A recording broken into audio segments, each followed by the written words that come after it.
la table ronde tant attendue arrive, puisqu'on finit en beauté cette semaine du salon EPSJ avec cette table ronde qui est consacrée, comme vous l'avez vu hier soir sur la RTS, au sujet qui préoccupe un peu dans les allées de ce salon nos amis exposants et chefs d'entreprise, c'est-à-dire la pénurie de main-d'œuvre et le problème de recrutement dans les métiers techniques, mais pas que, il y a aussi tous les métiers administratifs, tout ce qui concerne les besoins en ressources humaines des entreprises, des 1600 entreprises qui sont ici.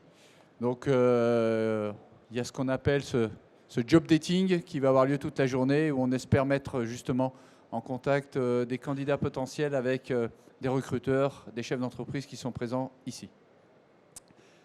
Mais je vais vous présenter les personnalités qui m'entourent. Donc, on commence par la gauche, par quelqu'un que vous connaissez bien parce qu'il est là chaque année. C'est l'ami du salon, c'est Pierre Amstutz, qui est le directeur de l'école d'horlogerie de Genève, qui n'est pas venu seul puisqu'il est venu avec un de ses anciens élèves. Donc, Cédric Meuser, c'est bien qu'on ait un retour aussi de son expérience quand il est arrivé sur le marché du travail et puis comment il perçoit les choses aujourd'hui.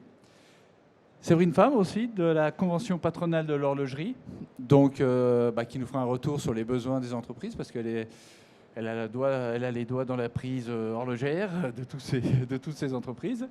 Et puis notre partenaire pour cette opération de job jetting, donc Benoît Fontaine, qui est le directeur de JobWatch. JobWatch, qui est le partenaire de toutes les entreprises que vous voyez ici pour tout ce qui est recrutement dans les métiers de l'horlogerie, de la micromécanique, voire même de la medtech maintenant. Voilà, donc c'est grâce à lui qu'on va arriver à faire cette journée du job dating. Voilà. Ensuite, on a du côté, tout de suite à ma droite, alors ce n'est pas le directeur de l'OCE, je me suis trompé. C'est du directeur du service employeur à l'Office cantonal de l'emploi de Genève. Pareil, en prise directe avec la réalité du terrain. Et puis Karine Petit-Demange Niederhauser, je ne suis pas trompé, c'est bon. Donc qui est directrice à l'OFPC. L'OFPC qui s'occupe essentiellement d'orientation, de formation professionnelle et continue, etc. au canton de Genève. Et puis Emmanuel Vachou, qui est aussi à l'OFPC, qui est conseiller en formation plutôt technique. Donc il y a ce contact avec les entreprises et tout, puisqu'on verra que s'il y a pénurie de l'emploi, il faut aussi que tout le monde s'y mette, aussi bien du côté des employeurs que du côté des jeunes qui cherchent.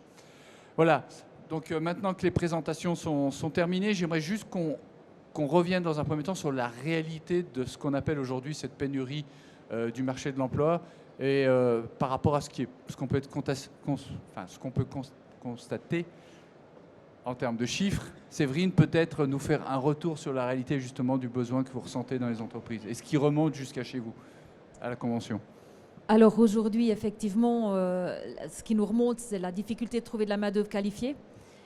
On va publier dans 1 ou 2 semaines les chiffres des besoins en personnel de 2022-2026 et on voit effectivement qu'il y a des gros besoins dans tous les secteurs qu'on représente, c'est-à-dire les métiers horlogers, les métiers du polissage également et les métiers de la microtechnique.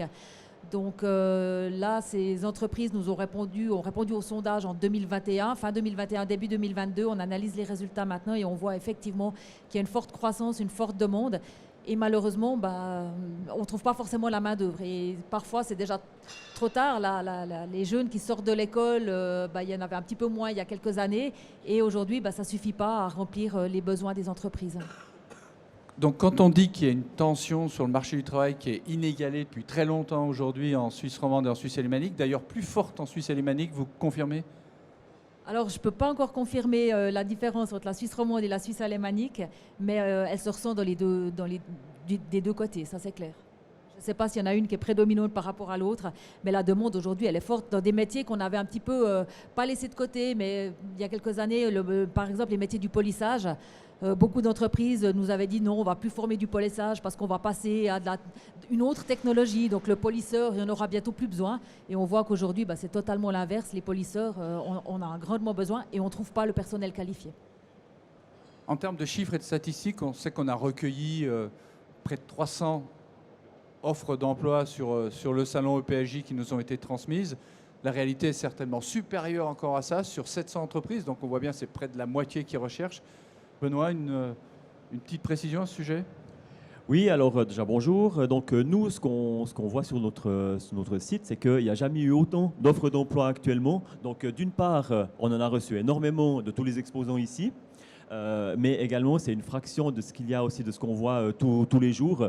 On est vraiment à un record historique. Et puis, ce qui fait justement, et ce qui confirme un petit peu qu'on tend vers une pénurie, c'est que le nombre de postulations, typiquement, qu'on a sur nos annonces, il tend à se réduire. Donc ça, c'est vraiment une réalité qu'on vit tous les jours. Est-ce que du côté de l'Office cantonal de l'emploi, on fait ce même constat? C'est-à-dire qu'il y a de moins en moins de chômeurs dans ce type de métier ou ça reste stable? Alors, ça reste stable. Bonjour déjà à tout le monde. Ça reste stable. En fait, le secteur horloger a été beaucoup plus touché que les autres secteurs pendant la pandémie. On a une augmentation plus importante du nombre de demandeurs d'emploi entre 2019, 2020, 2021. Et aujourd'hui, on se retrouve à peu près à un niveau qui était celui de 2019. On est à peu près, en termes de chiffres, 230, 250 personnes qui sont dans le secteur horloger inscrits à l'assurance chômage à Genève. Alors, il faut peut-être nous éclairer, mais comment ça se fait avec le nombre d'offres d'emploi qu'on voit là, qui est disponible, quand on se dit qu'il y a encore des chômeurs qui viennent du milieu horloger, qui ont certainement une compétence horlogère. Comment ces gens peuvent encore être au chômage aujourd'hui? Alors, c'est assez compliqué puisque on a sur Genève 2 grandes manufactures avec lesquelles on collabore et puis les sous-traitants. Et puis les manufactures avec lesquelles nous collaborons, on cherche plutôt du personnel pas trop qualifié sur des contrats à durée déterminée sur 2 années. Et puis les sous-traitants cherchent plutôt des personnes qui sont qualifiées. Donc les personnes, une fois qu'elles ont effectué ces missions de 2 ans, ne sont pas forcément intéressantes, entre guillemets, pour essayer de travailler chez les sous-traitants, parce qu'il manque de qualifications certifiantes. D'accord, donc on est dans le cas d'un personnel qui n'a pas les qualifications requises. Donc, elles ont l'expérience, mais elles n'ont peut-être pas les qualifications requises pour pouvoir travailler chez les sous-traitants. Donc on se retrouve dans une situation où ces personnes, on est un petit peu stable au niveau du nombre de personnes qui sont inscrites chez nous. Est-ce qu'à l'échelle suisse, quels sont les métiers qui sont les plus recherchés, Séverine? Alors clairement, ça sera des métiers avec des compétences polyvalentes, tels des opérateurs en horlogerie aujourd'hui, clairement. Et puis dans tous les métiers de la microtechnique. Donc des micromécaniciens ou des polymécaniciens, mais de la micromécanique. Et le polisseur, comme j'ai dit tout à l'heure aussi, qui explose parce qu'on avait arrêté la formation un certain temps dans ce domaine-là. Mais ralenti la formation, pas arrêté, mais ralenti. Enfin, vous me dites si je me trompe, mais il n'y a pas d'école de décolletage, il n'y a pas d'école de polisseur, ça n'existe pas, Pierre? Alors oui, bonjour à tous. Quand on parle de micromécanique, on intègre plusieurs compétences, ça va de la CNC au décolletage. Et par conséquent, effectivement, les métiers liés au décolletage sont existants. Maintenant, le nombre d'inscrits d'élèves, que ce soit en plein temps ou en dual, est relativement faible encore aujourd'hui par rapport à la demande qui est celle des entreprises. Donc la capacité d'augmenter, elle est clairement là au niveau des écoles. Et puis ensuite, également au niveau des entreprises, je suppose. Mais c'est une infrastructure qui est toujours lourde à mettre en place, parce que c'est des machines conséquentes. Et c'est un métier qui, effectivement, demande pas mal de ressources. C'est-à-dire que vous pourriez prendre plus d'élèves à l'école d'horlogerie aujourd'hui? Oui, bien sûr. Vous avez la place? On a la place. On l'aura à partir de 2023. D'accord, mais ce qui veut dire que tous les élèves qui sortent aujourd'hui de l'école d'horlogerie, ils sont quasiment assurés d'avoir un métier. Je dirais même qu'ils l'ont déjà avant qu'ils terminent. Ah, ils sont déjà employés avant même qu'ils terminent. Oui. Donc là, le mercato fonctionne très bien. Très bien. Benoît? Voilà, moi je voudrais juste ajouter que, en fait, ça dépend un petit peu de la qualification qui est demandée. Donc la pénurie, elle est vraiment très grande. Nous, ce qu'on voit, c'est dans les métiers de la microtechnique, de la micromécanique, comme disait monsieur. Mais c'est surtout des personnes qui sont qualifiées, qui sont capables de faire de la programmation, de faire du réglage, typiquement. Du côté des polisseurs, c'est vraiment les polisseurs qui sont confirmés, qui arrivent aussi à faire de multiples opérations. Donc c'est vraiment ça qui est recherché. Et justement, le fait qu'il y ait qu'il n'y ait pas beaucoup de personnes qui sortent des écoles ou des formations, c'est vraiment un problème. Et puis nous, le point sur lequel on travaille avec les entreprises aussi, c'est de rendre justement un petit peu, je dirais, sexy ces professions. Et on leur dit, mais expliquez, en fait, nous, on va chez eux, on leur dit, mais on va faire des petites vidéos, on va faire des choses comme ça pour montrer que le travail, il est intéressant. Et je pense que c'est en passant par là, parce qu'il y a beaucoup d'entreprises, mais bon, ça reste derrière des murs, on ne sait pas ce qu'ils font. Et je pense que ça ne suscite pas l'intérêt, en fait, des jeunes vers ces professions-là. Et donc, nous, on essaye d'aller dans ce sens-là actuellement. Alors on se tourne vers les responsables de la formation. Est-ce que justement par rapport à...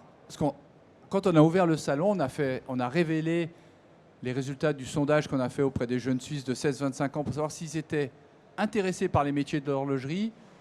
Est-ce qu'ils pourraient choisir cette voie professionnelle? Ils nous disent à 15% oui. 15% de tous les jeunes Suisses de 16 à 25 ans.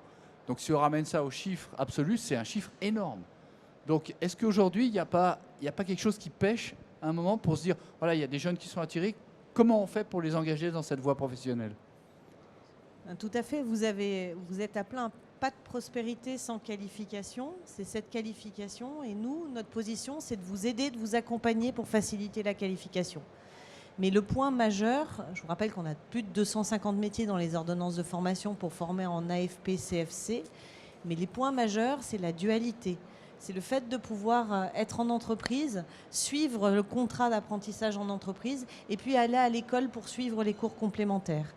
Et la véritable voie d'ajustement que je vous adresse, c'est qu'il faut déterminer, ouvrir des places d'apprentissage. Donc nous, notre rôle aujourd'hui, c'est d'être là pendant tout ce salon avec vous pour faciliter la mise en place des places d'apprentissage, vous faciliter les démarches administratives, réaliser un véritable accompagnement de facilitation de la part de l'État pour soutenir vos formateurs, les former, venir avec nos experts vérifier les conditions de réalisation de l'apprentissage pour que les jeunes puissent trouver dans vos entreprises la possibilité de se former et de se qualifier. Et nous agissons en amont aussi, vous l'évoquiez tout à l'heure, la rencontre entre une entreprise et un jeune qui va s'engager entre 2 et 4 ans dans les métiers que Emmanuel décrira tout à l'heure, elle doit se réaliser avec le bon matching. Et c'est la raison pour laquelle on accompagne aussi vos recrutements en direct. Donc on peut déployer tout au long de la facilitation, du moment où vous décidez à devenir entreprise formatrice, on facilite, on conduit votre autorisation de former, on continue à rester en surveillance, c'est notre job, mais on vous facilite aussi une rencontre avec les jeunes qui ont les profils ad hoc, on facilite la communication sur ces appuis et on facilite le recrutement, puisque notre engagement, nous, c'est de vous proposer les candidats jeunes, déterminés, engagés pour pouvoir suivre ces parcours. Donc on a un vrai travail à faire, mais il faut que chacun puisse en accompagner sa part. Les ORTRA réalisent l'affinage des ordonnances de formation tous les 5 ans pour qu'il y ait un vrai matching avec l'employabilité des formations. Ce sont des formations organiques, elles vivent, elles évoluent en fonction des besoins du marché. C'est probablement ce que vous nous confirmerez aussi dans les éléments de votre parcours. Mais nous, en tant qu'État, on s'inscrit en facilitation. Venez à nous pour devenir entreprise formatrice ou pour étudier ces possibilités. Emmanuel vous donnera aussi les compléments puisqu'on développe aussi des classes mixtes où on prépare les jeunes parfois en école plein temps pour accompagner leur spécialisation et ils vous rejoignent en 2e année, en 3e année sous ce contrat dual. Donc les champs sont ouverts, la possibilité est là, mais s'il vous plaît, ouvrez-nous les portes pour accueillir ces jeunes. Mais Emmanuel, ça veut donc dire, puisque je vois bien que Karine elle insiste là-dessus, ça voudrait donc dire qu'aujourd'hui les PME qui sont ici, elles ont du mal à former des apprentis, elles sont un peu frileuses par rapport à ça? Voilà, bonjour. Alors évidemment, quand on parle de pénurie de main-d'œuvre qualifiée, puis c'est une thématique qui revient assez fréquemment en ce moment, notamment dans la restauration, dans l'informatique, dans les conducteurs de véhicules lourds et j'en passe. C'est d'actualité cette thématique de pénurie de la mécatronique industrielle qui est aussi présente en partie au salon. C'est une thématique qui nous touche particulièrement si on remet ça à la situation du canton de Genève et à votre métier en particulier. Alors, je passe malheureusement par quelques chiffres, mais parfois ils sont assez parlants, ces chiffres. Pour la micromécanique à Genève, alors qu'on devrait avoir, c'est dans un monde idéal, 100% de formation en entreprise, ce qu'on appelle dual, eh bien, on a sur les, et Pierre me corrigera si c'est faux, parce qu'on se lance dans les chiffres, sur les 47 apprentis actuellement en formation, on n'en a que 6 qui sont formés au sein des entreprises. Donc, effectivement, cet appel que lançait ma directrice il y a un instant, il faut l'entendre parce que c'est précisément là l'objet essentiel de la formation professionnelle, c'est de répondre aux besoins de main-d'œuvre qualifiée. Et en ce sens, à Genève, on est loin du compte.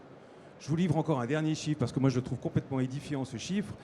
On a 330 000, c'est des statistiques tout à fait récentes, 330 000 équivalents temps plein sur Genève. Je imagine que peu de gens imaginent combien il y a d'apprentis. Je le livre, ce chiffre. On a 5 000 apprentis, ce qui fait un ratio de 1,6. Alors qu'au niveau suisse, on est à peu près à 5%. Donc vraiment, à Genève, il y a beaucoup d'efforts qui ont été faits. On sera dans ces locaux au mois de novembre pour la Cité des métiers, pour valoriser la formation professionnelle. Mais il y a encore du chemin à parcourir.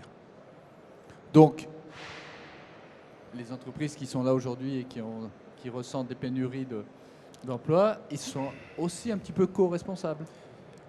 Alors, je n'irai pas jusqu'à là, mais c'est vrai que quand on forme un jeune, il y a non seulement un acte citoyen, parce qu'on participe à la vie du canton, mais on sait, il y a suffisamment d'études qui le montrent, notamment l'Université de Berne, qu'il y a vraiment un retour sur investissement avec l'apprentissage, plus ou moins rapidement, selon la typologie de l'entreprise, mais quoi qu'il en soit, il y a un retour sur investissement. Donc ça vaut la peine, c'est prouvé scientifiquement. Est-ce que c'est un lourd investissement justement pour une PME de former un apprenti?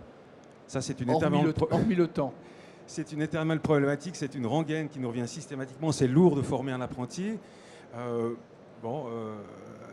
Madame Karine Petit-Demange nous a donné quelques exemples qui cherchent à alléger le mieux qu'on peut les charges auprès d'une entreprise. Alors les charges administratives, j'aurais tendance à dire qu'elles sont quasi inexistantes. Parce que maintenant, on a un système d'accompagnement des entreprises par des coachs qui accompagnent l'entreprise dans toutes ces démarches dites administratives, qui sont un passage obligé, qui sont demandées par les ordonnances, qui sont demandées par Berne. Donc il y a cet accompagnement. Donc au niveau des charges administratives, c'est quasi inexistant. Après, il faut former le jeune. Alors là, oui, ça prend du temps parce qu'il y a des référentiels de compétences, il y a des plans de formation. Il faut suivre son jeune, mais quelque part un petit peu comme on suit un nouveau collaborateur qui arrive. Et je vous rappelle, ce n'est pas au même tarif qu'un collaborateur. Donc non, tout est fait pour montrer qu'il y a peut-être un investissement en amont, mais que plus on avance, plus le jeune est certifié, enfin pas certifié, mais plus il est responsable et compétent, plus il y a un retour sur investissement. En complément, vous aurez forcément aussi, en termes de développement continu des compétences de vos collaborateurs, un cercle vertueux, puisque accompagner quelqu'un, développer la formation professionnelle, c'est aussi faire vivre une part de l'innovation et des améliorations continues par rapport aux performances du métier. Donc c'est aussi quelque chose qui, vis-à-vis des collaborateurs qui s'engagent dans la formation professionnelle, sont des éléments forts de reconnaissance de la part des entreprises. Est-ce qu'un des points faibles justement de toutes les PME qui sont avec nous aujourd'hui, c'est qu'en termes de nouvelles conditions de travail post-Covid, on l'a vu que le télétravail, ce n'était pas forcément le plus répandu dans ce type d'entreprise. Or, aujourd'hui, les jeunes qui sont sur le marché du travail aimeraient bien avoir 1 ou 2 jours par semaine de télétravail. Est-ce que ça, aujourd'hui, c'est un frein? Est-ce que vous le ressentez comme ça? Non, je ne pense pas que ça soit véritablement un frein pour un jeune qui veut s'engager dans le marché du travail, qui a suivi une formation à l'école ou dans l'entreprise. Il est déjà dans le rythme du travail. Quand on est en production ou quand on est dans un atelier, on n'a pas le télétravail, on n'a pas le home office. Donc la question ne se pose pas forcément pour des métiers techniques. Je crois qu'aujourd'hui, les entreprises qui sont présentes, effectivement, il faut les encourager à former, hein, comme vous l'avez dit, et on met tout en œuvre pour soutenir les entreprises, que ce soit l'OFPC avec différents outils et une approche vraiment individualisée sur l'entreprise et les candidats, mais aussi les ORTRA, donc la convention patronale en particulier, qui peut accompagner l'entreprise par rapport à l'explication des plans de formation, qui, j'avoue, quand vous ouvrez un plan de formation et une ordonnance fédérale, c'est d'un premier coup d'œil un peu compliqué à comprendre et ça ne donne pas vraiment envie de s'investir là-dedans. Mais on est là aussi pour répondre aux questions, on est aussi là pour donner des modèles de formation pratique en entreprise qui ont déjà été expérimentés par d'autres et qui sont d'accord de partager. Donc il y a vraiment plein d'outils pour aujourd'hui pour favoriser les entreprises. Après, la deuxième difficulté de l'entreprise, c'est de trouver l'apprenti. Puisque, vous l'avez dit tout à l'heure, les jeunes, ce n'est pas forcément le domaine aujourd'hui. Alors, l'horlogerie marche toujours, les métiers horlogers, mais les métiers de la mécanique, de la micromécanique, souffrent encore d'une image parfois un peu vieillotte. Alors on aimerait leur montrer les salons et les produits que vous réalisez ici, mais quand on leur dit ils vont travailler peut-être en production, ils ont les parents qui disent derrière « Non, non, mais va pas là-dedans, c'est encore un métier… » Enfin, ils ont encore une image d'un métier d'il y a 40 ans en arrière. Donc on peut ouvrir les entreprises, vous pouvez faire des visites d'entreprises pour ouvrir, montrer ces nouvelles technologies. Aujourd'hui, c'est absolument magnifique ce qu'on arrive à faire. Et c'est des métiers d'avenir avec des produits qui sont sans cesse développement, avec une innovation incroyable. Et pour un jeune, ça doit être stimulant. Mais encore une fois, derrière, on entend encore le langage. Non, mais va pas dans l'industrie micromécanique, c'est ça sent pas bon. L'industrie horlogère, c'est pas stable. Et voilà, donc on souffre de cette image aussi par rapport à des jeunes qui ont peut-être la volonté, mais qu'on pousse peut-être pas assez. Donc, il y a, mais comment on fait difficulté. pour changer cette image-là? Parce qu'aujourd'hui, ça n'a plus rien à voir avec la réalité. Ce que vous venez de dire, c'est ni sale, ni... voilà. La preuve, c'est que de plus en plus, c'est les métiers qui se féminisent en ce moment. Ça, vous le constatez aussi? Alors on essaye, oui, on le constate. C'est progressif, hein, et c'est lentement progressif, mais on voit effectivement que ça intéresse de plus en plus de jeunes filles, heureusement, et on essaye aussi de parler ou de montrer des exemples dans les salons des métiers. Hein. Vous avez évoqué la Cité des métiers qui aurait lieu ici en mois de novembre. Il y a des salons des métiers dans tous les cantons. On aura aussi les Swiss Skills au mois de septembre, qui est une magnifique vitrine pour les métiers de la microtechnique en particulier, avec des compétitions pour montrer la dynamique des métiers, pour montrer à quel point ils vivent, à quel point ils sont évolutifs. Donc ça, c'est aussi des endroits où vous pouvez aller avec des jeunes, ou bien vous pouvez aller en entreprise pour aller rencontrer un petit peu déjà les formateurs et les experts, et puis déjà prendre un premier contact. C'est des vitrines magnifiques. Hein. Mais ce qui veut dire que les candidats, que vous avez une base de données de 50 000 candidats dans ces métiers-là, est-ce que ça veut dire qu'aujourd'hui, leur état d'esprit il a changé par rapport au travail? Alors, je dirais pour les plus jeunes, oui, c'est un petit peu le cas. Il y a des attentes qui sont un petit peu différentes. Effectivement, pas en termes de télétravail, ça ne s'y prête pas dans ces métiers-là, mais en termes de flexibilité, en termes d'horaire, des choses comme ça, voire du temps partiel. Donc ça, c'est ce qu'on voit. Après, je voulais juste commenter la partie sur la féminisation. Alors oui, effectivement, nous, ce qu'on voit, c'est que les offres d'emploi, elles sont mises également pour des postes de polisseurs, de mécaniciens, de programmeurs, etc. Il y a chaque fois la forme au féminin. Après, si on regarde réellement ce qui se passe dans les candidatures, c'est très, très, très peu le cas. J'entends, ça reste des métiers qui sont vraiment très, très masculins. Voilà.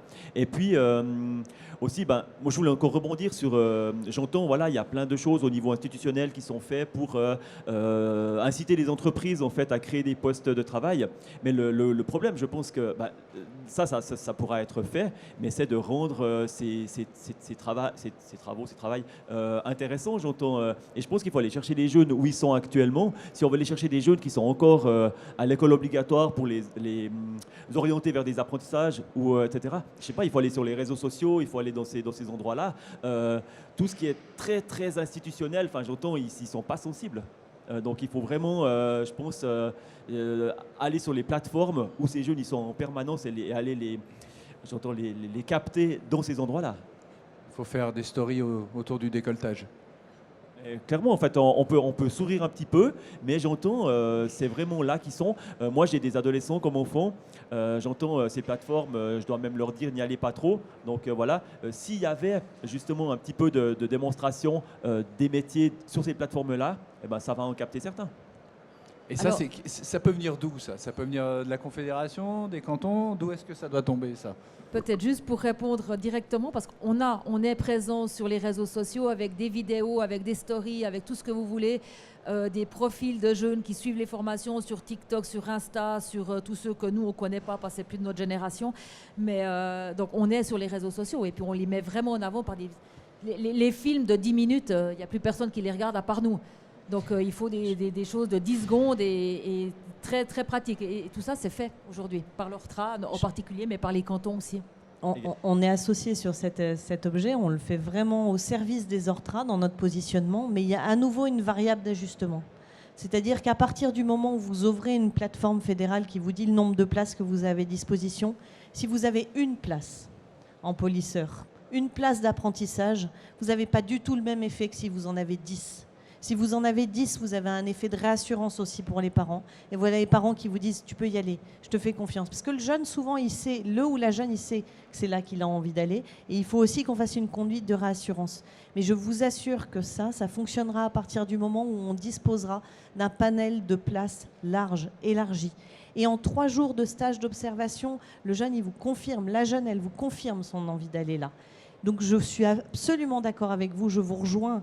Je rêverais de pouvoir passer 80% de l'énergie du service à faire de la promotion pour accueillir des jeunes, faciliter des job meetings, des recrutements en direct, tout ça. Mais la première variable, c'est que nous devons doter le canton de places d'apprentissage structurées, qualitatives, qui permettent d'accompagner les jeunes filles, garçons, à la sortie du cycle d'orientation ou un peu plus vieux. C'est le premier élément qui est important et à partir de là, je vous assure qu'on saura faire les bons matchings. Mais c'est dans l'intérêt d'une entreprise de former un apprenti aux spécificités de sa boîte, de ses machines, tout ça et tout. Pourquoi ça ne marche pas? Alors, je vous ai dit un peu un élément dans la proposition que je vous fais au départ. Les cantons romans et Genève en particulier n'est pas tout à fait dans le même allant que les cantons alémaniques sur cet objet de l'apprentissage. Probablement que notre influence culturelle ou notre propension naturelle ne va pas complètement vers cette confiance-là. Or, on sait qu'en termes d'employabilité, on sait qu'en termes de développement continu, on sait qu'en termes d'évolution vers d'autres métiers et d'autres jobs, la formation professionnelle protège du chômage. La formation protège aussi de l'évolution vers des métiers et puis des passerelles. Vous pouvez rejoindre toutes les parcelles avec la formation professionnelle. Maintenant, ce qu'il nous faut convaincre, c'est aussi notre propre génération pour faire confiance à nos adolescents lorsqu'ils vont aller dans ces cursus-là, en leur disant on a la possibilité d'aller vers des cursus qui ne sont peut-être moins généralistes, dans une transition première vers un premier métier et puis une évolution derrière. Donc faisons nous-mêmes confiance au système de la formation professionnelle parce que je peux vous assurer que c'est un système de formation qui fonctionne. C'est un système de formation qui soutient les jeunes et qui leur donne, et par ces temps, c'est important, une fierté du métier et de l'avenir qu'ils sont en train de se construire. Fierté que vous retrouvez, Pierre, dans votre école. J'imagine que les horlogers que vous formez, il y a une vraie passion et puis que ce n'est pas pour rien s'ils trouvent tous un emploi. Ils sont totalement impliqués dans ce métier. Ils commencent leur apprentissage, pour certains, en n'étant pas encore convaincus, dans le sens où ils ne savent pas vraiment, finalement, ce que c'est qu'un apprentissage. Et c'est vrai qu'on le découvre à chaque fois, au fur et à mesure de l'apprentissage et des années qui passent. Eh bien, lorsqu'on fait les visites, ce sont nos meilleurs ambassadeurs. Mais peut-être que... Justement, on a un ambassadeur devant nous. Peut-être que tu peux nous donner ton sentiment, justement, quand tu es sorti de l'école et par rapport à la réalité du marché du travail. Comment tu as vécu tout ça et est-ce que ça a été facile pour rentrer sur le marché du travail? Et par rapport à ce qu'on évoque là aujourd'hui, est-ce que tu comprends qu'il peut y avoir, je ne sais pas si tes jeunes copains, camarades, ils ont envie de se lancer dans ces métiers-là, quoi. Alors, bonjour à tous, merci pour l'invitation et la parole que vous me donnez. Moi, je suis sorti de l'école d'horlogerie en 2008, puis j'ai continué technicien en 2011, donc... j'ai eu la chance en fait d'avoir fait mon cursus en dual dans une entreprise de la place bien connue, Vacheron Constantin pour ne pas les citer. Et eux m'ont proposé de me garder et de continuer à me former en fait pour pouvoir intégrer des services qui sont autour de la production. Donc j'ai appris la production, j'ai été dans tous les départements. Donc j'ai eu beaucoup de chance de pouvoir évoluer en fait au sein de l'entreprise. Et c'est clair qu'on voit dans cette industrie beaucoup de demandes, mais des demandes aussi assez spécifiques de personnel peu formé, très formé. Il n'y a pas beaucoup de juste milieu et c'est ça qui est difficile, je dirais, pour les apprentis. Pour revenir sur ce que Pierre disait sur les apprentis, c'est clair que j'ai la chance maintenant de pouvoir enseigner aussi à l'école d'horlogerie. Et je vois des apprentis qui sont extrêmement impliqués, qui ont plus qu'à l'époque, je dirais, envie de continuer les études pour se former, pour se perfectionner. Et là, il y a vraiment une voie peut-être sur laquelle il faut communiquer, comme quoi le CFC, c'est peut-être un début, c'est pas forcément qu'une finalité, mais ça ouvre énormément de portes, comme aujourd'hui la réputation. On sait que beaucoup de gens disent mais tu vas pas faire un apprentissage, ça reste encore un petit peu péjoratif le fait de faire un apprentissage, même si le système suisse est très très bien fait, mais il y a encore des choses à améliorer dans l'image qui dégage et de toutes les possibilités, toutes les opportunités que ça offre après la première étape qu'est le CFC. Et je pense que là on doit encore plus communiquer, beaucoup plus développer les réseaux sociaux, c'est une chose, mais d'ouvrir les portes des entreprises, c'est une très bonne chose. Je sais que c'est très aussi contraignant pour une petite entreprise de former un apprenti. Il faut dévouer un employé quand on n'a que 10, 15 employés. C'est 10% qui est utilisé que pour former un apprenti. Donc c'est contraignant, c'est plus pour les moyennes, grandes entreprises. C'est ces entreprises-là qui devraient beaucoup plus faire d'efforts et montrer la voie. D'après moi et d'après Mais ce n'est pas les conditions de travail, peut-être que là, Pierre, vous pouvez nous répondre, mais ce n'est pas les conditions de travail qu'on offre à ces jeunes quand ils sortent, quand ils sont diplômés, qu'ils ont le CFC. Quand je dis conditions de travail, c'est déjà le salaire. Le salaire moyen d'un élève qui sort de l'école d'horlogerie, aujourd'hui, c'est quoi? Alors là, je me tournerai près de la convention patronale sans m'engager là-dessus, parce qu'elle connaît mieux les chiffres, effectivement, qui les composent. Sans dire de chiffres, vous avez des salaires minimaux dans les cantons et vous avez des salaires aussi qui sont négociés dans la branche et qui sont publiés sur notre site internet. Mais c'est confidentiel. Vous pouvez aller volontiers sur notre site internet pour les consulter, ça vous invitera et vous verrez tout ce qu'on peut vous offrir, c'est l'occasion d'y aller. Benoît ? Mais j'aurais quand même tendance à dire qu'un jeune qui est engagé, il peut vivre aisément. Maintenant, effectivement, les loyers à Genève étant de toute façon conséquents, quoi qu'il en soit, voilà. Mais est-ce que justement, en période de pénurie, est-ce que les employeurs ont tendance à vouloir offrir des conditions de travail un peu supérieures, c'est-à-dire des rémunérations un peu plus élevées qu'avant? Alors moi, ce que je vois en fait, c'est que c'est pas tellement spontané, c'est plutôt nous, on voit si par exemple il y a des personnes qui voudraient quitter, là, vu que le marché il est vraiment tendu actuellement, les employeurs font des actions, mais qui peuvent être soit sur le salaire, soit sur d'autres avantages, pour essayer de retenir un petit peu leur personnel, c'est un petit peu ce qu'on voit actuellement, mais d'une manière générale, sauf par exemple, je dirais, il y a un petit peu de description comme les métiers de décolleteur. Là, les salaires ont pris l'ascenseur. Vraiment, c'est presque étrange. On a l'impression que c'est une bulle, quoi. Après, pour d'autres, il n'y a pas une surenchère évidente actuellement. Nous, on ne le constate pas. Et il y a des entreprises, même des très, très grandes entreprises horlogères, même de la place ici, qui ne rentrent pas dans ce jeu-là. Donc, Mais aujourd'hui, juste pour qu'on ait un exemple, une référence, je pense que ça peut intéresser les gens qui sont là, un décolleteur, par exemple, puisqu'il est très recherché aujourd'hui, il peut espérer un salaire de quoi? Alors après, ça dépendra tout le temps des personnes. Nous, ce qu'on voit, il y a le salaire d'un décolleteur, et il y a une fourchette énorme, et vous allez peut-être être surpris, ça peut aller de 7 000 francs, voilà, mais ça peut aller à bien au-delà de 10 000 francs. Un décolleteur donc qui apparemment n'a qu'un CFC, il peut aller jusqu'à des salaires comme ça? Oui, un décolleteur qui est capable de programmer une machine, de la régler, d'en suivre plusieurs dans une halle de décolletage, ça peut aller au-delà des 10 000 francs aisément. Intéressant, hein? Il ne faut pas oublier que derrière le mot décolletage, il y a des compétences, et c'est celles-ci qui sont mises en avant. Non, mais on parle effectivement de la notion d'un CFC. Celles-ci sont complexes, bien souvent. Derrière des technologies, ça a été relevé à plusieurs reprises. Les ORTRA doivent continuellement s'adapter par rapport au plan de formation et aux demandes des technologies. On le voit à travers le salon. Effectivement, les produits évoluent de façon toujours plus technique. Et c'est clair qu'on demande des compétences à un jeune qui sort d'une formation, que ce soit en plein temps ou en dual, avec des compétences qui sont déjà là, aiguës. Donc il est clair qu'une personne qui a déjà quelques années de pratique, eh bien, elle va être effectivement intéressante pour un employeur qui, quelque part, a besoin d'un produit au bout qui soit le plus performant possible, ou en tout cas le plus abouti possible.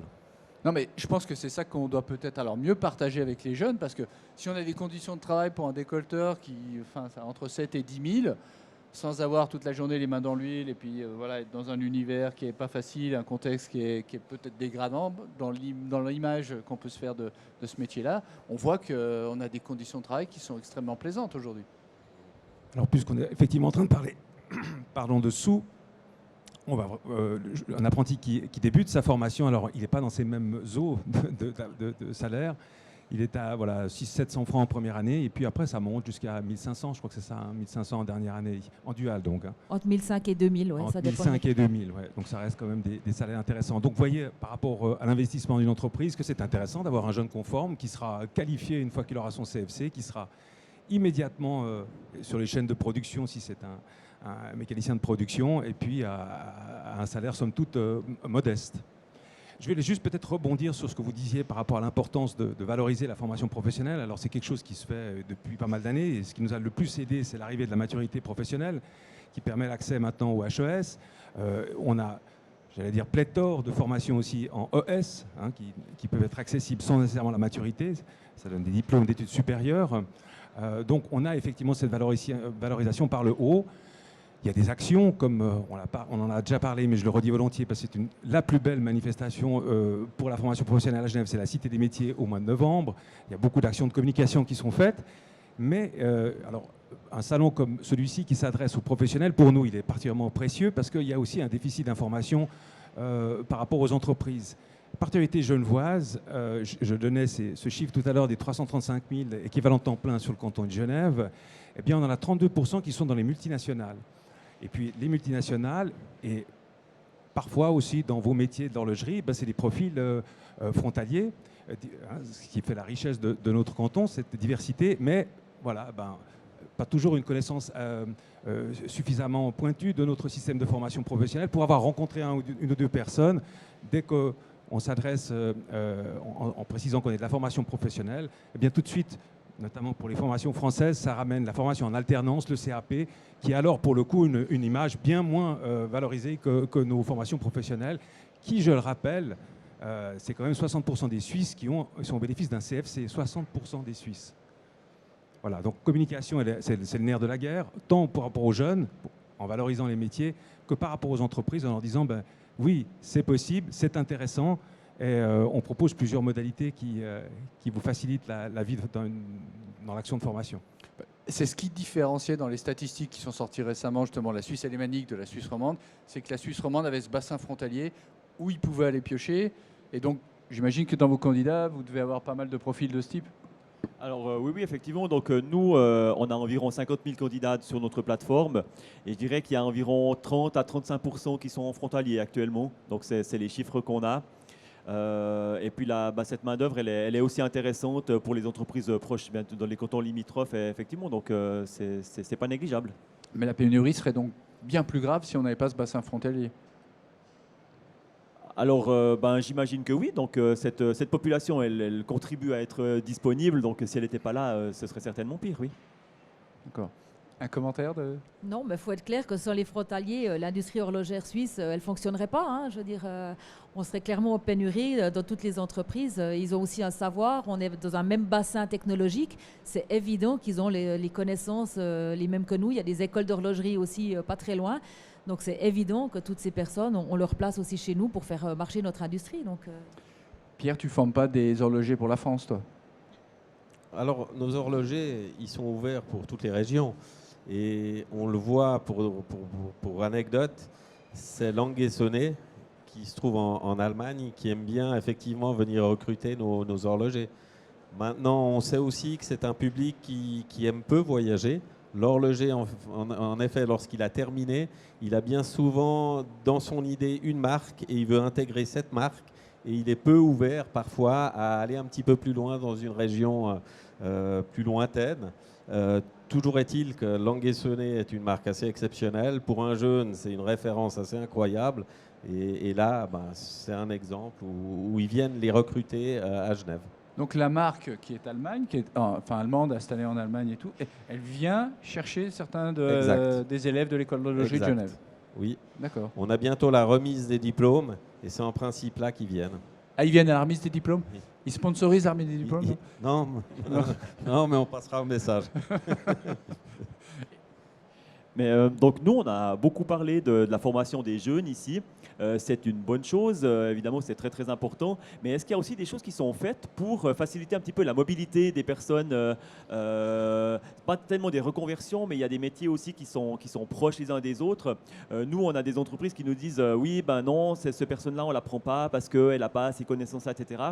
Ça partirait peut-être de moins loin, justement, d'aller chercher des personnes qui ont déjà une expérience professionnelle et de compléter avec un petit peu d'autres compétences. Et je ne sais pas si c'est aussi fait, s'il y a un encouragement dans ce sens-là auprès des entreprises. Oui, eh bien c'est un encouragement citoyen. Vous voyez que l'office pour lequel nous travaillons s'appelle OFPC. Le C, c'est continu. Donc, bien évidemment que la formation continue, qui s'adresse à vous, à moi, cette possibilité de se former tout au long de la vie, elle est structurée aussi. Et elle est structurée au sein des ordonnances de formation. Dans des composantes particulières, on appelle ça les articles 32. C'est la raison pour laquelle il y a des dispositifs, un des services, et je vous engage à aller regarder si ça vous intéressait. Ça s'appelle notamment Qualification Plus, et ça permet à des adultes qui disposent d'expériences professionnelles, d'aller dans un continuum, de poursuivre leur qualification sous la forme de modules. C'est des travaux qu'on met toujours en œuvre avec les ORTRA, hein, toujours dans cette finalité, au service des ORTRA, pour pouvoir in fine passer les épreuves de qualification. Mais le point majeur, c'est que l'épreuve de qualification finale pour le CFC par exemple, et j'espère pas me tromper, micromécanicien, j'en donne un exemple comme ça, sans avoir vérifié si c'était ouvert à cette possibilité. En général, on s'entend au niveau intercantonaux parce qu'on ne va pas réussir à déployer une classe, alors on s'entend dans les cantons latins pour en faire une classe cantonale, mais vous avez une classe d'adultes qui se forment, mais in fine, ils passent les exactes mêmes épreuves de qualification que les jeunes. Donc, ça ouvre la voie à la qualification complète. Quel que soit l'âge. Oui. Quel que soit l'âge. Oui. Ça veut dire que vous pouvez aller chercher le vivier qui est chez Fabrice, à l'Office cantonal de l'emploi, éventuellement pour leur proposer une qualification un peu supérieure. Parce que Fabrice nous disait que ces gens-là étaient peut-être pas suffisamment qualifiés, mais il y a quand même plus de 200 personnes qui sont à l'Office cantonal de l'emploi et qui ont une expérience horlogère. Comment on arrive à boucher le gap? En fait, on le fait déjà, et on le fait pour passablement de métiers. Tous les métiers qu'on appelle métiers de la relève sont des métiers qui nous intéressent dans cet objet justement de travailler à la qualification. Je boucle la boucle. Pour pouvoir être entreprise formatrice, notre leitmotiv, vous l'avez bien compris depuis tout à l'heure, il faut qu'à la place de travail, on ait quelqu'un qui soit qualifié. Mais quand je dis qualifié, ça veut dire qu'il doit disposer du titre. Donc c'est tout notre intérêt de pouvoir valider des certifications tout au long de l'emploi, qui revient à la responsabilité avant tout du collaborateur, hein, il faut bien le soutenir, c'est la responsabilité et l'engagement du collaborateur, parce que ça fait demain les personnes qui sont en capacité d'être éligibles à encadrer cet apprenti dont nous parlions tout à l'heure. Vous voyez, le cercle vertueux doit s'établir sur deux pans cohérents qui évoluent chacun et qui sont dans ce travail de collaboration. La raison pour laquelle le C est aussi présent.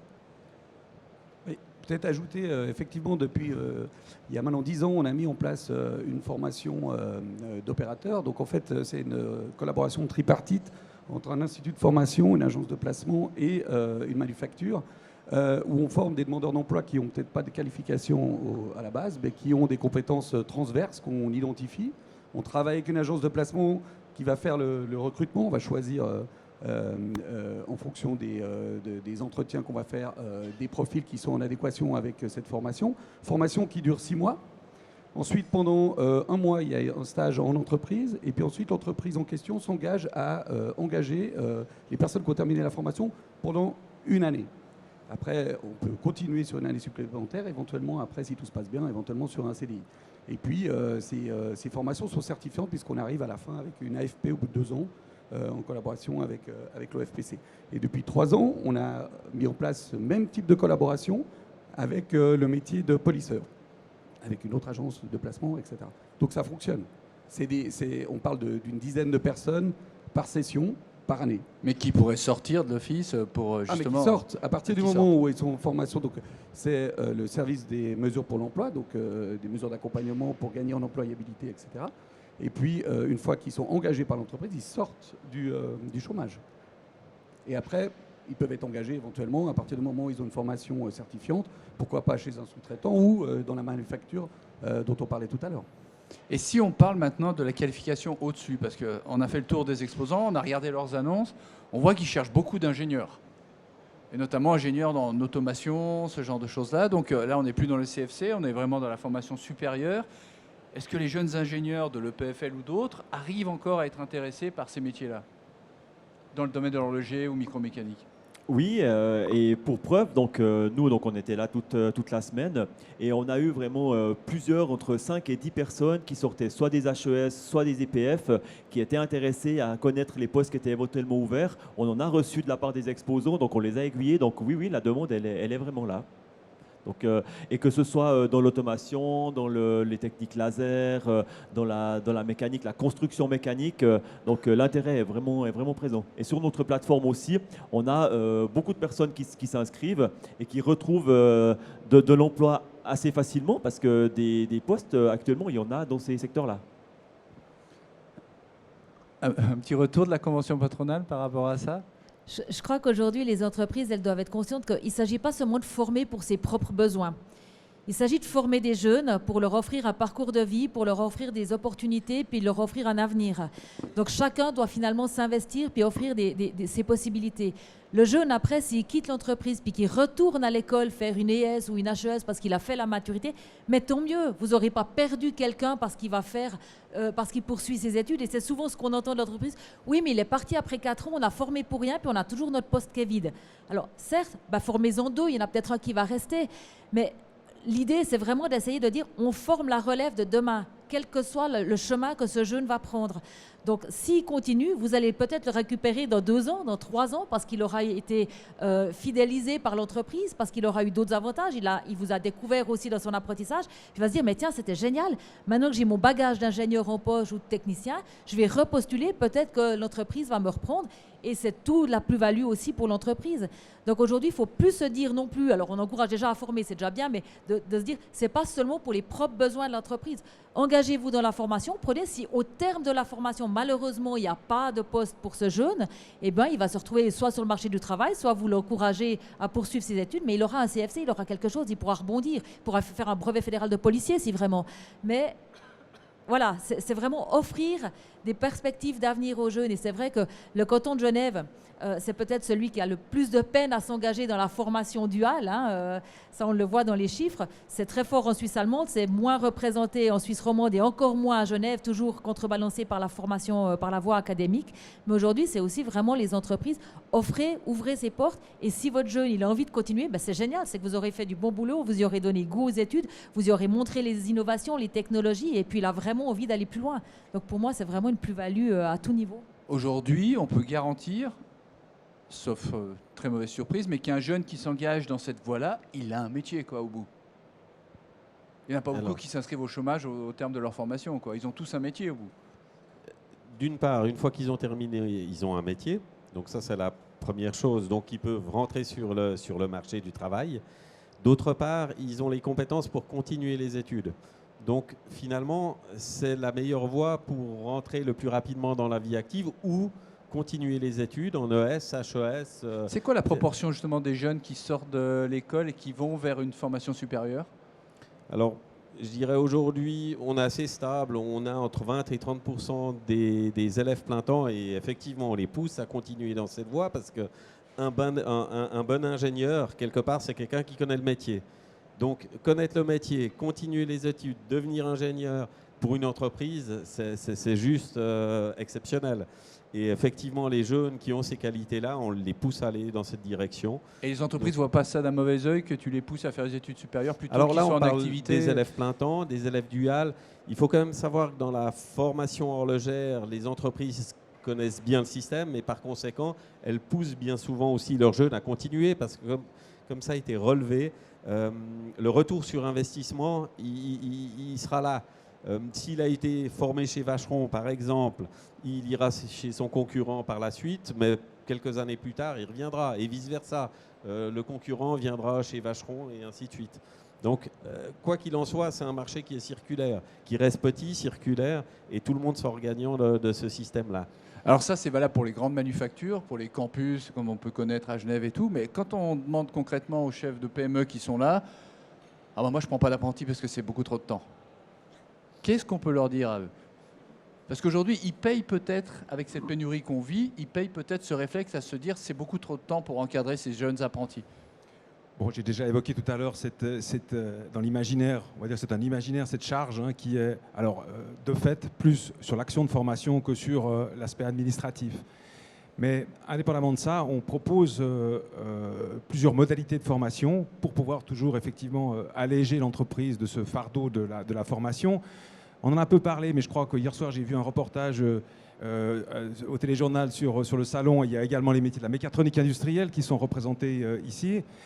Et pour la mécatronique industrielle, typiquement, l'UIG, donc l'Union industrielle genevoise, a organisé une année de base au centre de formation professionnelle à Pont-Rouge. Donc le jeune est engagé sous contrat, mais pendant une première année, il va être à Pont-Rouge et puis à l'école de mécatronique.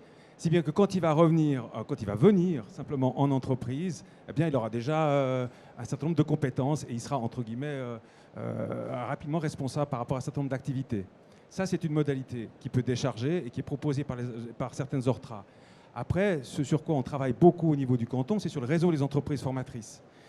Faire en sorte que plusieurs entreprises qui se mutualisent leurs compétences, mutualisent les charges et puis se mettent ensemble pour pouvoir former un jeune qui va tourner selon les activités au sein d'un groupe d'entreprises. Y compris les PME, les TPME? Alors, tout type d'entreprise. Ça peut même être une association professionnelle qui est dite entreprise principale, qui engage les jeunes puis qui ensuite fait tourner les jeunes dans les entreprises partenaires. Donc ça, c'est une modalité qu'on essaie de mettre en avant parce que vraiment, il y a cet aspect de mutualisation des ressources, mais surtout, ça allège la tâche de l'entreprise. Profitez-en, est-ce que vous avez des questions? Vous avez le droit. Hein. Oui, jeune homme. Un micro pour... Là. Magnifique, bonjour. Bonjour. Bonjour. Patrick Verly, mon nom. J'ai juste deux remarques, enfin des remarques questions. J'en ai une, justement, on avait un peu de peine de parler salaire, là, enfin que les chiffres sortent. Le 12 juin, il y a eu au 19h30 de Fanny Zurcher, donc de la RTS, il y a eu un reportage d'une personne qui, je suppose, est opérateur en horlogerie et puis qui a la peine de joindre les deux bouts. Donc il y avait aussi sur le plateau la présidente de Caritas, Sophie Boux, qui était présente. Puis donc le monsieur nous parlait de son budget. Donc il gagne 3 480 francs par mois. Donc je ne sais pas ce que vous en pensez. J'imagine que c'est un opérateur en horlogerie. Il y a à peu près un mois, j'ai appris que vous allez parler de pénurie en horlogerie. Et je me suis renseigné auprès de Charles Vinzio, que monsieur Schorr doit connaître. Et lui, il m'a dit, mais écoute Patrick, je vais vite sur le site internet du SECO. Et puis, dans les opérateurs en horlogerie, visiblement, il y a plus que 5% de chômage. Donc, je ne sais pas si vous pouvez rebondir là-dessus. Oui, c'est juste. Merci. C'est juste, au niveau fédéral, il y a plus de 5% de chômage, ce qui sous-entend que ce sont des postes qui sont soumis à l'obligation d'annonce. Donc, l'obligation pour les employeurs d'annoncer les postes auprès des ORP dans toute la Suisse. Donc, vous avez raison par rapport à ça. Et 5%, ça fait beaucoup. 5%, oui. C'est pas paradoxal par rapport à cette situation de pénurie où il y a vraiment un manque de qualification sur lequel on doit travailler? Alors, il faut préciser, opérateur en horlogerie, pendant très longtemps, c'est un nouveau métier qui est apparu en 2010 par rapport à l'ordonnance. Donc, avant 2010, tout le monde qui travaillait dans l'horlogerie se disait opérateur en horlogerie et avait la non-qualification, mais le titre ou la fonction d'opérateur en horlogerie. Donc, depuis 2010, c'est devenu un titre fédéral. Donc ça veut dire aussi qu'il y a une confusion auprès des gens, auprès de la population qui s'inscrit aussi parfois au chômage en disant « je suis opérateur en horlogerie » sans en avoir le titre, vu que c'était avant 2010. Donc on se retrouve avec beaucoup de gens opérateurs en horlogerie, mais qui n'ont pas l'AFP et qui n'ont pas les qualifications et qui n'ont pas justement la polyvalence que permet l'AFP d'opérateur en horlogerie. Donc, mais c'est quoi un opérateur en horlogerie précisément? Alors un opérateur en horlogerie, c'est quelqu'un qui est capable de travailler sur des opérations d'assemblage mouvement, des opérations de posage emboîtage et de réglage également, et qui a cette faculté de travailler rapidement. Vous allez mettre un horloger 4 ans sur une chaîne de production, il saura le faire aussi, mais il n'aura pas été habitué à la production, il aura d'autres compétences plus complètes aussi de diagnostic de dysfonctionnement. un opérateur, il est vraiment sur la chaîne de production avec des opérations routinières, mais parfois variées en fonction du mouvement ou du calibre sur lequel il travaille, mais il travaille en production. Parce que c'est vrai que dans les annonces qu'on a reçues des exposants qui sont là, le terme opérateur en horlogerie, je ne l'ai pas vu souvent. Hein. Alors là, il n'y en a pas eu beaucoup aussi. Ça tient aussi à la nature des entreprises qui sont là, évidemment. Ces personnes-là, elles vont peut-être plus travailler dans les manufactures. Donc c'est pour ça qu'il n'y en a pas. Mais plus largement, nous, dans notre quotidien chez JobWatch, on voit beaucoup de demandes pour des opérateurs en horlogerie. Et effectivement, il y a cette confusion, elle existe. Soit on veut des personnes, et en fait, quand on creuse pour savoir quelle est la nature du poste, c'est soit des personnes qui sont qualifiées, qui ont un AFP, et d'autres qui sont simplement des personnes qui ont déjà une petite expérience dans l'horlogerie. Voilà, il y a les deux. Est-ce qu'il y a d'autres questions ? Oui, monsieur.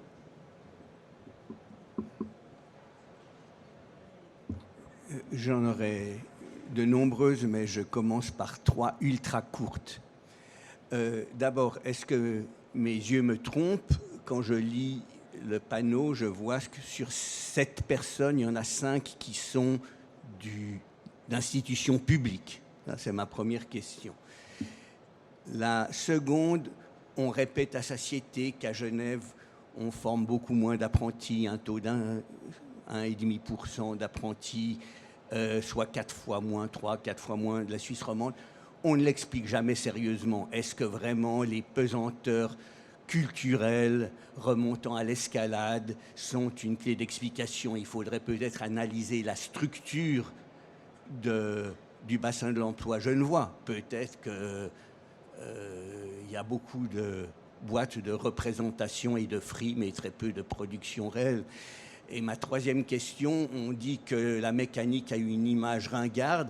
Est-ce que vraiment les jeunes pensent que les drones sur Mars, c'est de la réalité virtuelle? Moi, je croyais que c'était de l'acier, que c'était du silicium, que c'était éventuellement, j'ose pas prononcer le mot du pétrole. Moi, je croyais que c'était de l'électromécanique. Alors, ça, c'était les questions simples. Très bien. Qui veut parler de l'escalade qui a façonné les esprits? Non, je vais compléter parce qu'il y a une préoccupation, je vous rejoins. Il ne s'agit pas de développer le nombre de places sans en avoir pensé les caractéristiques de développement. Il faut qu'on développe des places au service des ORTRA, on l'a dit, pour qu'elles soient en pertinence. Donc ça, c'est la question quantitative du développement des places, et on en a beaucoup parlé.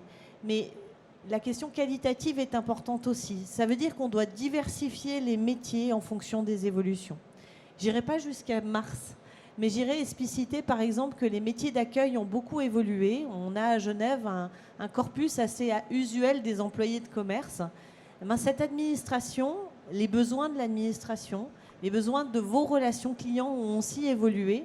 Et je pense qu'il est important aussi qu'on ait une part du travail dans la diversification des métiers.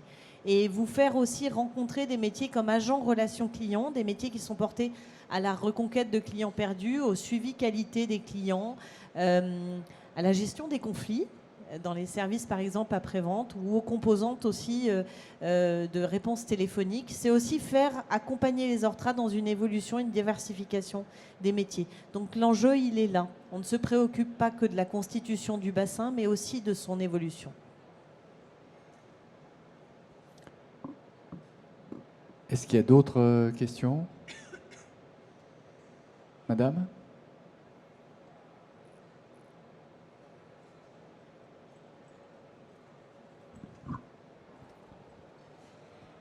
Bonjour à tous, merci. Vous avez mentionné un petit peu plus tôt la formation évidemment des jeunes, la formation aussi des personnes qui sont en recherche et qui ont des compétences transverses. Mais c'est vrai qu'on a tendance à penser que l'horlogerie, ça fait un petit peu peur, où il y a cette image encore une fois ringarde par rapport aux jeunes. Mais est-ce qu'il n'y aurait pas un bassin ou un vivier vers des personnes qui ont à la base, qui ont déjà peut-être une expérience dans un autre domaine ou pas forcément des compétences transverses, mais qui sont intéressées par le domaine et qui pourraient être en fait intéressés après une première expérience. Donc par exemple la formation, mais vraiment pour adultes, pas forcément qui a déjà une compétence transverse, mais qui arrivent à 30, 40 ans et qui se disent voilà, pourquoi pas me reconvertir dans ce métier-là. Est-ce que c'est quelque chose qui est faisable ou qui pourrait peut-être être plus séduisant pour des adultes un peu plus âgés? Je commence et puis vous complétez. Oui, bien évidemment, et c'est ce droit, cette action, cette possibilité de se former tout au long de la vie, elle est inscrite. Je vous l'ai dit, les profils adultes sont aussi accueillis, alors pas sur des modalités, parce que c'est souvent en cours d'emploi, c'est souvent dans les compléments. Donc qualification plus, je vous engage à aller regarder ces éléments. Après, il y a des typologies particulières de parcours, justement lorsque l'adulte peut se prévaloir d'une expérience professionnelle, alors qui doit être bien sûr dans le métier, qui doit être très structuré sous la forme de validation des acquis de l'expérience, mais à aucun moment ça ne préjudice le fait de devoir quand même passer les épreuves de qualification. Donc on voit aussi qu'on doit toujours bien structurer les parcours pour qu'il soit possible de présenter les épreuves de qualification. Mais là, c'était une réponse plus globale. Je n'ai pas les réponses plus précises sur l'horlogerie. Alors oui, par rapport à l'horlogerie en particulier, il existe une formation modulaire. Donc c'est le découpage finalement de l'opérateur en horlogerie ou de l'horloger de production qui a été segmentarisé pour vraiment correspondre à des besoins de département, donc de l'assemblage, du posage, emboîtage, de l'habillage, etc. Et puis en construction de tous ces modules, la personne elle peut les suivre en cours du soir, donc parallèlement à une activité professionnelle, et obtenir l'AFP ou le CFC. Alors ça prend un petit peu de temps, hein, évidemment, c'est en cours du soir, donc ça peut prendre jusqu'à 3-4 ans pour une AFP en cours du soir, ou voire 6 ans pour un cursus complet de CFC. Mais il peut y avoir aussi des compensations avec déjà des cours qui ont été suivis, enfin des programmes individuels qui se construisent aussi avec l'OFPC. Mais il existe effectivement des formations au cours du soir et qui mènent à des titres de qualification au niveau fédéral.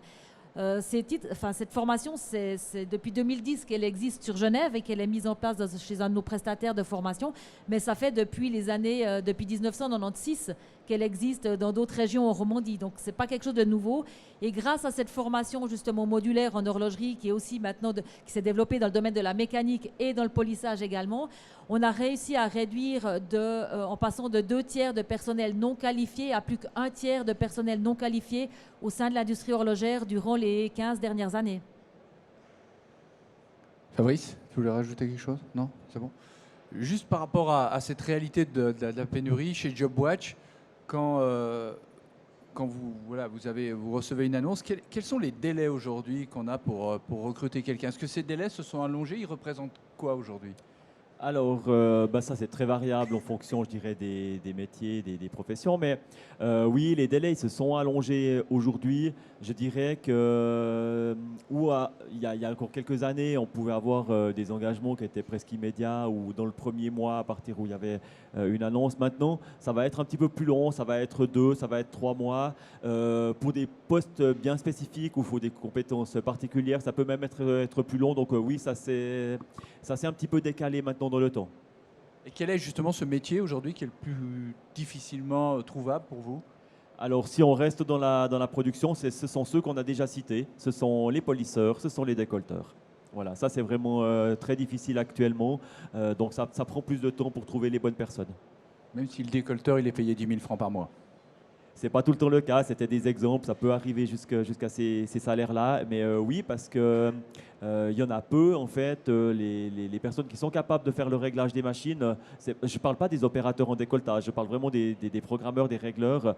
Ce sont des qualifications qui s'acquièrent aussi dans la durée, donc oui, ça prend du temps. D'accord. Aujourd'hui, vous, sur l'ensemble de la profession, hormis ceux dont on a parlé du salon, vous avez combien de postes ouverts? Alors, nous, on est vraiment à un record en fait, pour JobWatch. On est à plus de 650 offres actuellement sur le site. Il y a 650 offres d'emploi. Exactement. Et oui, et ça, c'est vraiment un niveau qui est vraiment exceptionnel actuellement. Et puis, on s'attend à ce que ça dure parce qu'on a des contacts, bien évidemment, très, très réguliers dans les PME avec les patrons, dans les grandes entreprises avec les ressources humaines qui nous disent que, il n'y a jamais eu, ça fait longtemps qu'il n'y a pas eu une aussi bonne visibilité sur les commandes, sur le futur, qui sont maintenant à 18 mois, voire même plus. Donc, j'entends l'optimisme, sauf s'il y a vraiment des événements extérieurs comme ce qu'on vit actuellement peut-être avec l'Ukraine, des choses comme ça qui pourraient arriver, ou l'inflation. Donc on devrait vivre cette période-là longtemps. C'est pour ça que nous, en fait, on fait un maximum pour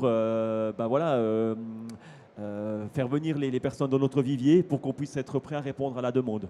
Est-ce que vous mesurez tout de suite les conséquences de cette pénurie, c'est-à-dire qu'on a des délais de production qui s'allongent? Parce que c'est ce qu'ils nous ont dit ici. Évidemment, hein, qui dit pénurie de main-d'œuvre, c'est clair qu'il y a des ralentissements également dans la production. Je crois que les entreprises sont conscientes de ça, d'où le fait qu'elles essayent de trouver à tout prix la main-d'œuvre dont elles ont besoin. Mais voilà, aujourd'hui, c'est la course, on ne la trouve pas. C'est le problème aussi avec la formation dont on parle, c'est qu'il ne faut pas oublier qu'un cycle de formation dure 4 ans.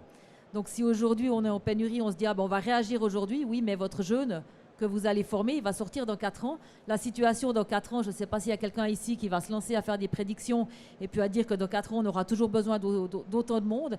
On n'en sait rien, mais on voit qu'effectivement, c'est difficile d'anticiper la formation et ça revient à ce que je disais avant. Finalement, quand on se lance dans la formation, c'est aussi pour ses propres besoins, en essayant d'anticiper ce qui va venir, en essayant de faire des prévisions tant faire se peut, mais voilà, je crois qu'aujourd'hui, il faut avoir une stabilité dans la formation et quand on s'engage, c'est pas juste pour une personne, c'est vraiment un cycle de formation et des places qu'on offre perpétuellement et d'année en année pour véritablement alimenter le bassin de population et de la main-d'œuvre dont on aura besoin dans 4 ans.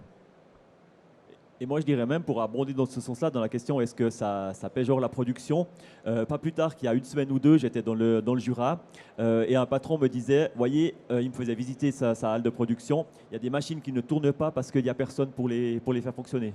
Donc vraiment, il y a un besoin maintenant qui est vraiment plus qu'évident. Ce qui explique peut-être pourquoi on met 2 ans pour avoir aujourd'hui le dernier modèle de chez Rolex. Je ne me prononcerai pas. Non plus, c'est comme les salaires, ça, c'est des sujets tabous. Donc, juste par rapport à l'Assemblée, est-ce que vous avez encore des questions? Oui, monsieur? Bon, j'avais dit que j'avais 4 questions, dont 3 ultra courtes, alors j'en viens à la 4e qui mériterait, je crois, un séminaire d'une journée. N'y a-t-il pas un tabou sur la question de la longueur des études? S'il y avait des olympiades, des apprentis en micromécanique, combien de temps faudrait-il à un jeune Indien, un jeune Syrien, un jeune Vietnamien, un jeune Colombien pour battre un apprenti suisse ayant 4 ou 6 ans de formation derrière lui? Ça, c'est une question pour Pierre. Merci. Si tu pouvais nous faire les Olympiades d'apprentissage horloger. Alors, je suis toujours ouvert. Ça s'appelle les World Skills, hein, ça existe. Et les Swiss Skills, elles existent, ces Olympiades. Hein. Et la Suisse est largement très bien représentée. Hein. Et pour la première fois, on aura les métiers micromécaniciens au Swiss Skills à Berne au mois de septembre. Alors rejoignez-nous à Berne. Oui, mais la question fondamentale pour répondre à monsieur, est-ce qu'on n'est pas sur des durées de formation qui sont pas très cohérentes ou pas? Je crois absolument pas. Et effectivement, le débat, de toute façon, prend du temps. Toujours est-il que si on fait référence au métier de micromécanicien, on parle d'un nombre de compétences non négligeables. Et ce qui explique, entre autres, les salaires peut-être qui ont été défendus tout à l'heure. Pour acquérir l'ensemble de ces compétences, eh bien, il faut les construire. Et c'est quelque part... J'étais arrivé ici avec ce préjugé de cancre contre les études longues, mais c'est vrai que j'ai compris pourquoi un opérateur devait être formé aussi longtemps et ce qui se cachait derrière. Je suis en train peut-être de changer d'avis et de rejoindre votre opinion, mais je me raccroche à ma vieille question de cancre quand même, parce que ça fait partie du débat. Je souhaiterais juste rajouter un élément qu'il est important de rappeler. C'est vrai qu'un jeune, lorsqu'il termine sa formation, que ce soit un CFC ou un titre universitaire, hein, peu importe lequel, finalement, c'est que là qu'il va commencer sa vie. Et à ce moment, il a le socle de départ qui lui permettra de finaliser ses compétences. Donc 4 ans pour revenir pour un micromécanicien, non, ça me semble même parfois un peu court. Alors le but, ce serait surtout pas de le rallonger, ça n'aurait pas d'intérêt. Mais c'est complexe. Juste, on va bientôt terminer, mais juste par rapport à la... Oui, monsieur. Allez-y, allez-y. Vous êtes prioritaire. Vous avez levé la main? Oui, allez-y. J'ai une question parce que vous avez dit on va terminer. J'aurais aimé poser une question avant qu'on termine. Oh, oui, voilà. Non, pour dire, voilà, l'apprentissage, c'est au début de carrière. C'est au début de... L'apprentissage, c'est pour apprendre un métier. L'apprentissage, il peut même commencer avant l'âge de 18 ans. Mais si l'apprentissage, il peut s'étaler sur 4 ans, 6 ans, donc c'est une formation, peut-être formation académique. Donc peut-être, je répondrai moi à ma question. Si on organise, on prend soin d'apprentissage qui dure sur plusieurs années, dans d'autres périodes de la vie, c'est en soi une innovation dans l'industrie du luxe. Parce que l'industrie du luxe, ça nécessite de telles innovations. Bah, mais vous pouvez commenter ce que j'ai dit, bien sûr. Souhaitez commenter? Alors je vous rejoins bien avant 18 ans, puisque sont éligibles à l'apprentissage les jeunes à l'issue du parcours obligatoire, donc la 11e d'employés de commerce, et c'est la raison pour laquelle, alors je ne sais pas à quel âge vous avez rejoint cet apprentissage, c'est la raison pour laquelle on fait des parcours avec maturité intégrée, des parcours avec maturité post. Vous pouvez commencer en 3 ans votre CFC, et puis faire l'année qui suit en maturité post, et puis parfois faire une année de césure. Mais pour rappel, les apprentis qui disposent d'un CFC dans la branche avec une matu de la branche ne passent aucune procédure de sélection avant une HES. Ce sont les candidats naturels pour aller aux hautes écoles. Et un CFC, c'est la branche pour aller vers l'ES. Mais oui, bien avant 18 ans. Non, alors peut-être que je vais aussi partir dans d'autres débats et rajouter des données au débat, mais moi j'ai commencé j'avais pas encore 15 ans parce que la date limite était différente à l'époque, elle a un petit peu reculé.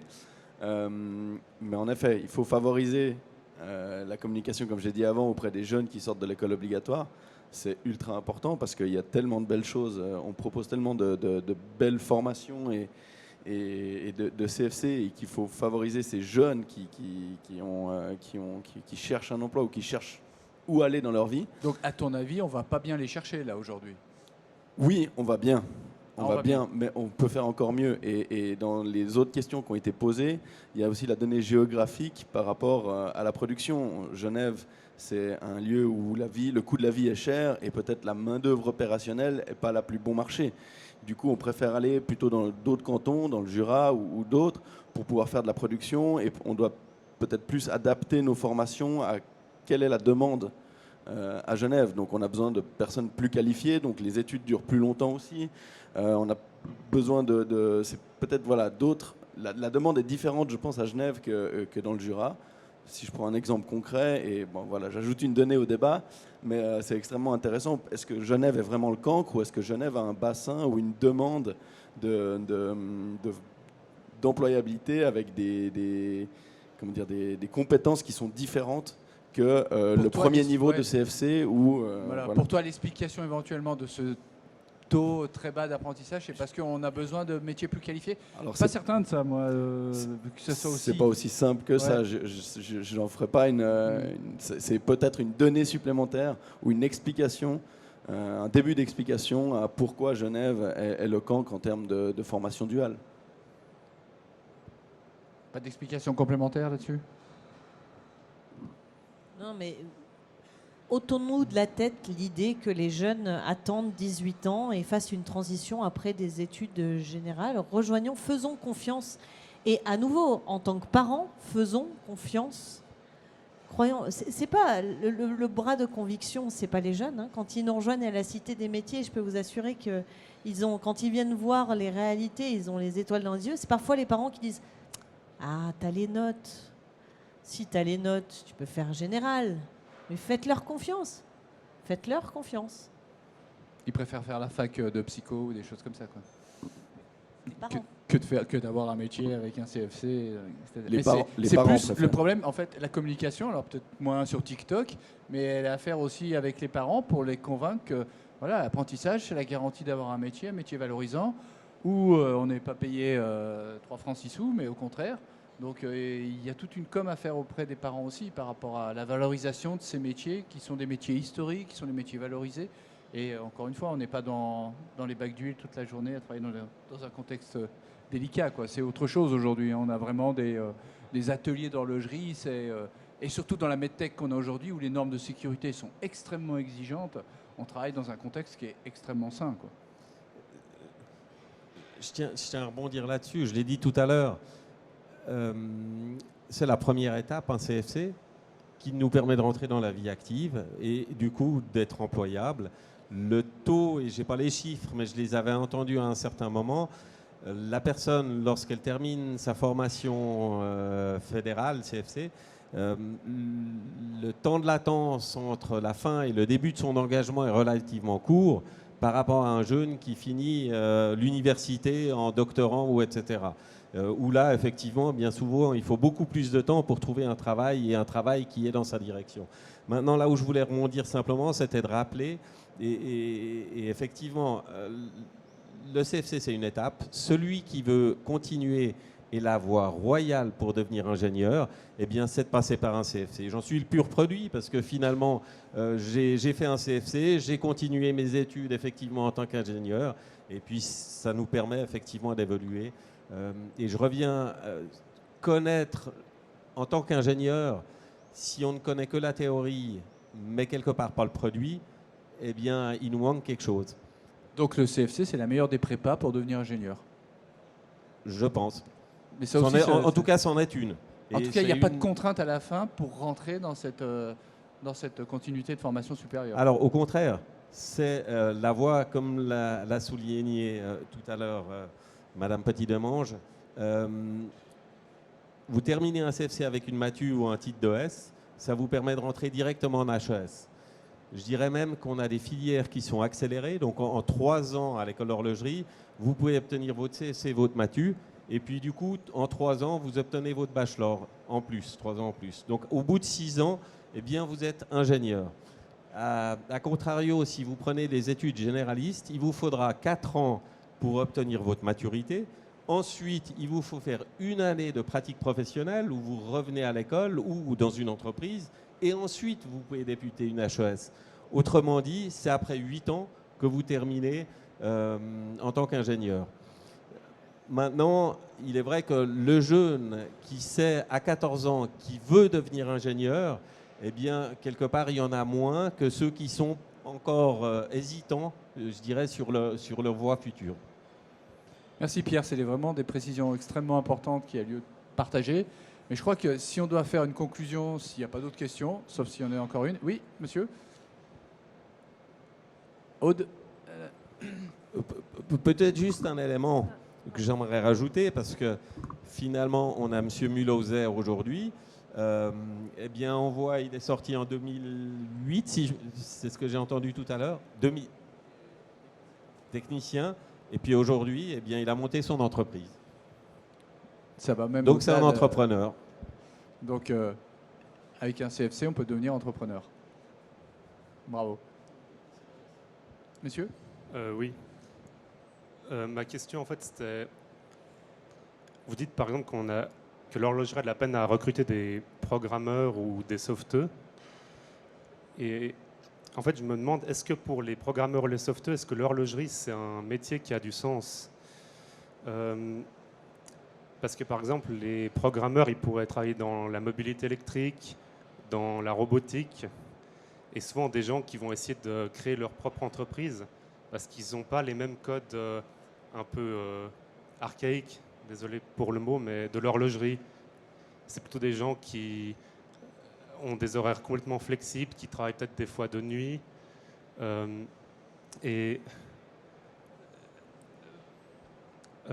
Du coup, en fait, je me disais, pour l'horlogerie, est-ce que ce ne serait pas bien de subventionner ou d'essayer de créer des entreprises de robotique, par exemple, pour faire venir ces programmeurs, et comme l'entreprise elle est subventionnée par une compagnie horlogère, ben, ça va lui fournir à cette compagnie des programmeurs pour régler des problèmes.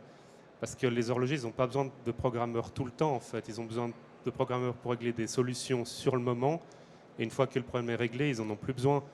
Et donc, plutôt que d'engager des gens, par exemple des consultants qui coûtent quand même assez cher, ou d'engager quelqu'un en temporaire, est-ce que ce ne serait pas mieux justement de créer un pôle robotique dans une compagnie horlogère? Et ce pôle qui serait un peu détaché de cette entreprise horlogère, ben, ils auraient leur propre code qui pourrait peut-être attirer plus quelqu'un dans le software. Parce que typiquement, je pense, quand on regarde par exemple les créateurs des réseaux sociaux qui sont dans le software, ce n'est pas des gens qui portent des costumes et des cravates. Enfin, et je pense déjà c'est peut-être aussi ça qui fait un peu peur à ces gens-là. C'est le modèle un peu carré de l'horlogerie. Oui, vous savez, dans les ateliers d'horlogerie de tous les gens qui sont là, il y en a très très peu costumes-cravates. Hein. Il y en a très très peu. Hein. On ne parle pas des directions de chez Patek Philippe. On parle de gens qui sont dans les ateliers, qui sont les horlogers, qui sont les concepteurs. Enfin, me dis si je me trompe, hein, Pierre, mais il y en a quand même très peu qui sont costume-cravate. C'est pas le dress code en tout cas, Non, la cravate. Non. Séverine, c'est un peu une image, je dirais, un petit peu, comme vous le disiez, c'est une image un peu archaïque qui ne correspond pas à la réalité, non? Mais non, parce qu'aujourd'hui, on n'a qu'à voir le dynamisme de nos entreprises horlogères ou microtechniques d'un point de vue très général, hein, d'un point de vue global, bien sûr, où dedans, il y a une multitude de métiers qui se côtoient. On a focalisé sur les horlogers, la microtechnique, mais il y a des informaticiens, il y a des logisticiens, enfin, il y a plus de 250 métiers dans l'industrie horlogère. Aujourd'hui, c'est ça la force de notre industrie, c'est que dans ces pools de compétences, il y a ces diversités qui font justement, qui amènent l'émulation, qui amènent l'innovation. Puis quand vous intégrez des jeunes encore dans des équipes comme ça, ça amène encore une autre dimension. Donc je pense qu'aujourd'hui, on est plus sectorisé à dire il nous faut développer un pôle de robotique quelque part. Je pense que ça fait partie d'une réflexion des entreprises qu'elles ont menée depuis un certain nombre d'années, et en intégrant des compétences particulières et dont parfois on ignore totalement l'existence. Oui, et puis je ne sais pas, en fait, je sais pas si j'ai pas bien compris la question, ou s'il n'y a pas une confusion entre les programmeurs qu'on parle en fait pour faire fonctionner les machines qui vont faire de l'usinage CNC. Ce ne sont pas les mêmes programmeurs en fait qui sont dans l'IT. Donc là, je ne sais pas s'il y a une confusion. Non, en fait. je parlais plus de justement IT. Voilà, et donc dans les entreprises horlogères, en fait, j'entends ils ont les mêmes besoins IT qu'une entreprise qui n'est pas dans l'horlogerie. J'entends ils vont avoir un ERP, ils vont avoir d'autres outils, j'entends dans le dessin, la construction mécanique, etc. Et ce sont les mêmes besoins que d'autres entreprises. Donc, c'est pas différent dans l'horlogerie du point de vue du développement software que dans d'autres corps de métier, je pense. Par contre, ils assistent au développement de tout le phénomène d'automatisation, automation, etc. Là, il y a beaucoup de recherches à ce niveau-là, quoi. Hein. Mais c'est pas voilà, le softeux, comme vous le dites. J'imagine que c'est celui qui travaille sur les softwares. Voilà, le softeux, voilà, il peut avoir sa place dans l'horlogerie et il sera pas plus décalé qu'un autre. Hein. La preuve, c'est qu'il y en a. Enfin, moi, j'en ai rencontré. Vous avez des informaticiens qui travaillent dans l'horlogerie. Ils sont très heureux. Hein, et ils travaillent pas en costume cravate. Ouais, mais vous êtes en pénurie finalement.